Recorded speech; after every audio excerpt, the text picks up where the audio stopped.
This is gonna be the last video that you land on because I'm gonna finally tell you how you can make the important pronunciations of T, TH, R, W, and V, because these 5 pronunciations are literally the most important in an American accent. So in order for you to actually get over this, I'm gonna tell you how you can make the pronunciation of each and every letter. So without wasting any time, we're gonna get to the first thing. The first thing is gonna be the sound of T. When you make the sound of T, it's not gonna be like T, tree, trouble, and there's this hard thing inside it that's like making you Indian, and you don't want to sound Indian, so you're gonna go like t, like t.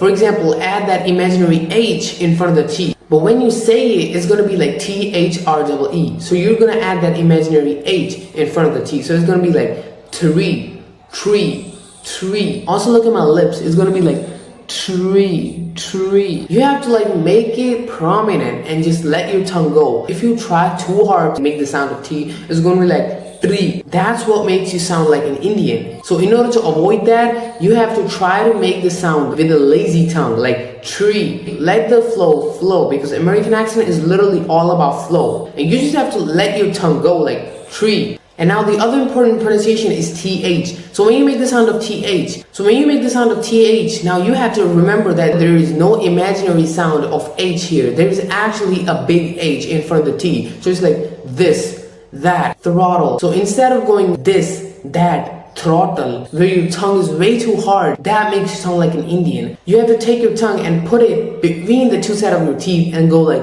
throttle, throttle, through, through. And if you do through, it's gonna sound Indian, and that's not what you have to do at all. For a practice sentence, you can say you'll get to rev that bike when you have a good throttle.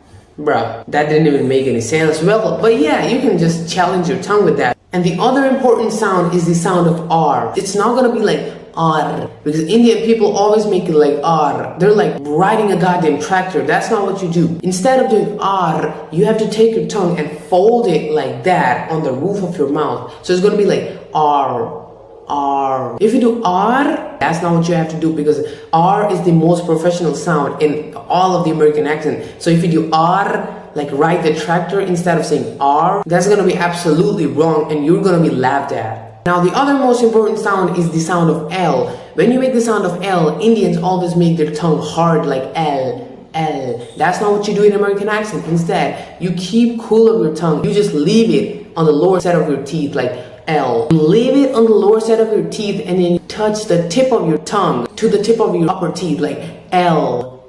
Like the tip of your tongue to the upper side of the teeth. All you have to do is just keep your tongue lazy. Keep it as lazy as you can. For example, when you say ligament, when you say leg, you do like leg, ligament. You keep your tongue at a cooler place. But if you do that in Indian accent, it's gonna sound like leg, ligament. That's not gonna sound like an American, and you're gonna be laughed at. And now comes the most important thing that nobody notices, is the sound of the W and V. You have to know the difference between the sound of W and V. When you make the sound of W, round your lips like world. If you do that like world, that's gonna be wrong, because W makes the sound of w. You have to make a circle of your lips, and then you have to release the air like wow. And when you make the sound of V, it's gonna be like V. You touch your lip with your teeth, so it's gonna be like V, like Valentine's, vulture, Velcro. That's how you make the sound of V. And if you do it like Valentine's, vulture, Velcro, it's gonna be wrong, because this is the sound of W, and Valentine's, this is the sound of V. It's easy as hell if you want to try it out. You cannot, like Indians cannot tell the difference between W and V, but when you're gonna finally open your mouth in front of an American, he can literally tell the difference like that. So yeah, I hope you got all this. You can subscribe me on this channel, because I'll be posting more stuff like this.